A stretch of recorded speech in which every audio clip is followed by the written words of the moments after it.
Hey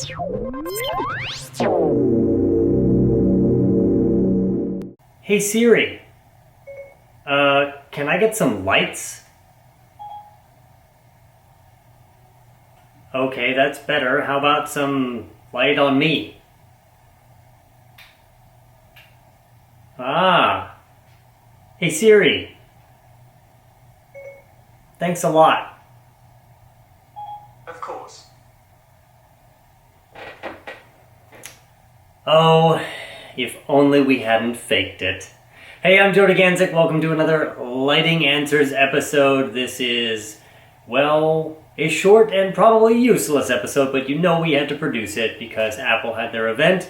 We were all expecting huge news about HomeKit, home automation, and everything this past week, this past Wednesday, September 9th, at their big event in San Francisco. And of course, they did introduce the new Apple TV. Didn't say anything at all about HomeKit, except the fact, of course, that it does have, I don't want to trigger him or her, hey person built in, that you could search and do all the really cool stuff on this new Apple TV. But, well, no mention of HomeKit. This threw everybody off. In fact, people didn't understand it quite until they got to the end of it, thinking, wait, they didn't say anything? And many of you are saying, all right, this is a home automation and lighting show. Why do you keep talking about Apple? You talk about Apple Watch and wearables and what, all this stuff. Well, the fact is, like I've said before, these major players who have come in to the game only in the past couple of years, I would really say like 2 or 3 years, with everything that's changed. Apple, Google via Nest, Samsung via SmartThings, and Amazon via the Echo really have jumped into this foray. They have jumped into the home automation game. So what does it all mean? Well, let's just make a guess here. Apple usually has another event in October where they talk about Macs and iPads. Of course, they talked about iPads at this event, so they threw everybody off, probably on purpose. And so in October, they're probably going to introduce whatever new Macs that they introduce. We're not going to cover that because we don't care particularly on this show. But there's a good chance a slightly updated version of iOS will come out in October, turning on some kind of new feature or a new app, perhaps called Home, that many people have rumored. There's a health app, which is part of HealthKit. There could be a home app that's part of HomeKit. It also could be that there have been these delays with manufacturers rolling out support for devices. Let's just say the previous episode to this one was about my opinions on, well, you can't see it, the August smart lock sitting over there still apparently has Bluetooth, HomeKit capability. No word on when it's going to be released. Everyone thought September on all these devices, and yet still nothing. There are, of course, HomeKit devices that are out there you can link up to your existing iOS devices, including your existing Apple TV 3rd generation, to do some interesting things, but it's still not quite all there. So what's the deal? Why is Apple not doing it? Most likely because the late October, they said, is when the Apple TV actually does start shipping. It's got the voice control, the hey somebody remote control, and whatnot built in, ready to go. Obviously, it is for home automation on top of all the other things that they talked about. So I'm guessing that's what they're playing for. And the fact is, Google announced their entry into home automation several months ago at Google I/O in May.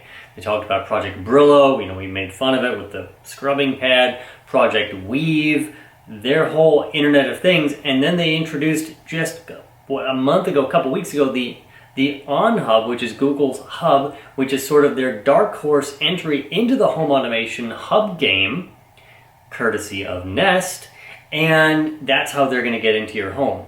The On Hub does not include support for Z-Wave. It does include support for Zigbee, of course, for Bluetooth and Wi-Fi, all that good stuff, but it's going to have their software built in. So that thing is shipping like now, is available now. Is it going to be turned on with all these home automation protocols quite yet? No, because really that stuff is not going to be fully baked until probably the end of the year. Let's see, Amazon Echo. It's a device, you can talk to it, give it commands, play music, all the fun stuff. We've talked about that before. That's their entry into the home. It's a little bit creepy. It's always on. Of course, most of these devices that we have now, either on our wrists, in our pockets, what have you. Wow, it just decided to send me a message. Oh, let's see. People responding, people asking me questions. I'm shooting an episode of Lighting Answers. I'll get right back to you, comma, thanks, smiley face. Send. Anyways, back to the show, if I'm not getting interrupted. So let's just see. SmartThings, the new hub, this is Samsung, of course, now owns them for the past year. From what we know, doesn't have voice control. That doesn't mean it's not built into apps on iOS, Android, Windows Phone, etc. So that could be, that could definitely be something that could be a game changer for apps, but it's not built into the hub itself. I personally think Apple is tackling this in an interesting way. They're trying to coalesce everyone into apps and games, and obviously watching every form of entertainment you can imagine on your TV, which is the center of the home in many homes, at least here in the US, and somewhat in other countries.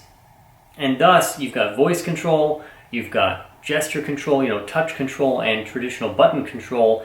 It's going to be the place where they want to integrate home automation. We know this. It's got to happen at some point. We think it's going to be October. What can I recommend at this point? I think one of my best solutions for you, unless you really need HomeKit and Siri control, is probably SmartThings. It's one of the best that's out there. It is one of the most open. You get it, you plug it in, you can buy devices from so many different organizations, and it'll probably just work. That's kind of what you want.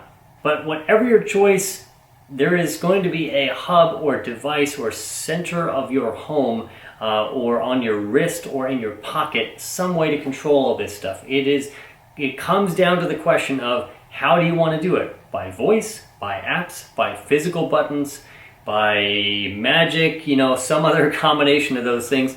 I like doing it as a combination. Not one specific way is necessarily better than the other in all situations, and that's really what it comes down to. Make sure you get us on our questions at answers.lighting.